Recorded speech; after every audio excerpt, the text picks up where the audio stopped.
Hi. Hi, my name's Joshua Kell. I'm a local film director in Modesto, California. I've been doing this now for 6 years. I started off with making a documentary called Gastric Bypass. It was life after the gastric bypass, which starred my father and a few family friends of ours. And I actually interviewed the doctor as well that did the surgery. You know, a little bit about me and why I got into film was I come from a very troubled past. I've been in gangs, we'll just leave it at gangs for right now, but I've had a lot of experience in, how can I say this? I've had a lot of experience in crime. I was a lot of people's go-to person when they got in trouble, and I would bail people out somehow or another. But after a while, you know, you start looking at people, especially the people in my family. I have a lot of cousins who went to prison and they're gone now. I've lost a lot of friends due to people either shooting them or actually had one friend that got ran over by a car.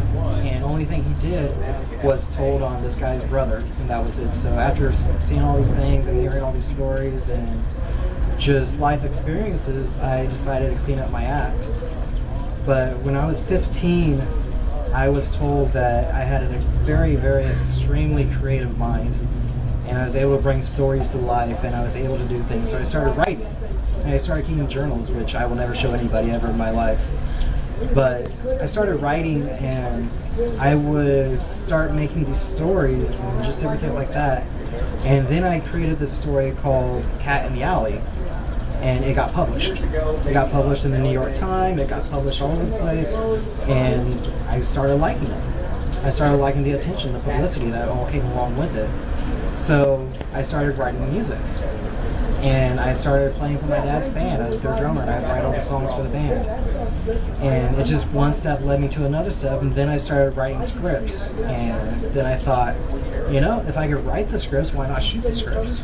So that's what I did. I went off and started shooting movies. Well, I didn't know what I was doing. So I went to school, and I went off and, you know, just started doing my own thing. And next thing I know, I started making movies, and I started getting publicity. And next thing I know, my name was up in lights, and everybody was talking about who I was and different things going on in my life. I went down to MJC for a reward ceremony, which I knew nothing about. And that's where I met a lot of film directors. Pete Wexford. I've actually sat down and I've talked to people like George Lucas. I just met a lot of celebrities in my life just from doing different stupid things in this town. I was actually voted the next George Lucas in Modesto. And then from there, I started hooking up with all these actors, and I started making friends with all these models, and I started making friends with all these other filmmakers. And I made friends with this girl named Monique Early, actually. And we started making music videos for this area. And next thing you know, we started getting national attention. And people started saying, wow, these people are really good. So, you know, here I am, my first year in film. I've already made one music video that was on MTV. Then it was published onto the internet, and then Bella Online called me and did an on-the-phone interview with me. So just different things started happening in my life, and one step, like I said, one step led to another, and then another, and now here I am. I own the second largest amateur film company in the area, Angel Wings Productions, and we're keep going. And every night that I go to bed, I wake up with another project in my email. I actually right now have 4 emails with projects on right now.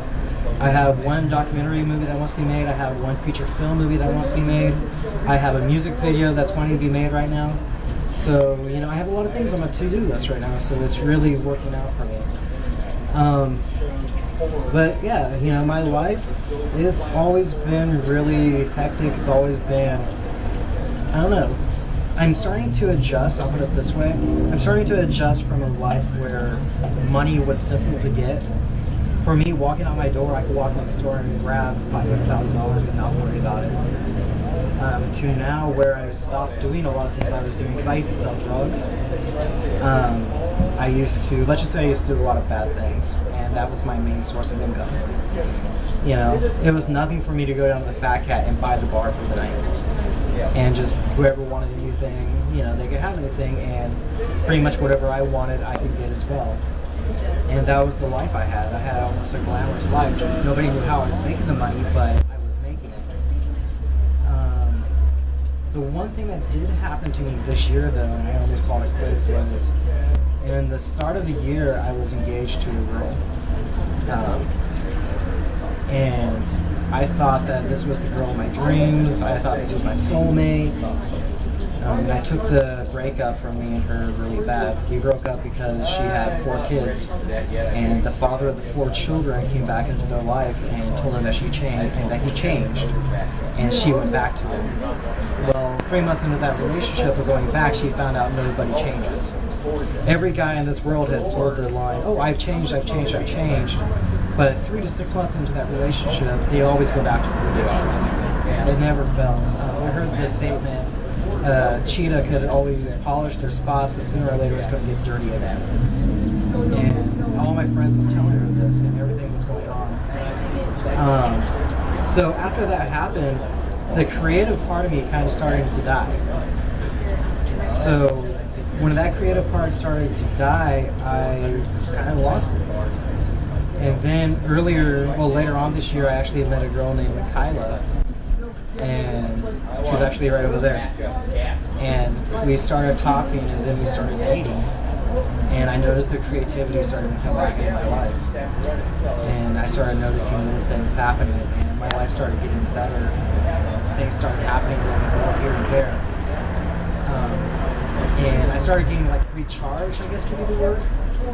And I know it's because of her. She's been a real big inspiration because I watch what she does and what she's doing. She's inspired to be a model and an actress and a singer. And here I am already there. I'm already getting all this attention from everybody, and I was giving up.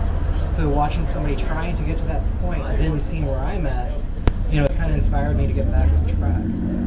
So, it's just an amazing thing that I've done, since I've met her, because I've bounced back to what I'm doing now. I'm getting ready to go back in production for a feature film called 13. Like I said, I have a documentary that's being made right now for Tapestry, which is a local dance company here in town. I got a music video with 2 artists coming up. And then after that, I have a short film that I'm getting ready to make called Paranormal, which will be only 9 minutes long, but a 9-minute movie is actually sometimes harder to make than feature films that I've learned. I'll put it that way. So that's my life. That's what it is here in Modesto.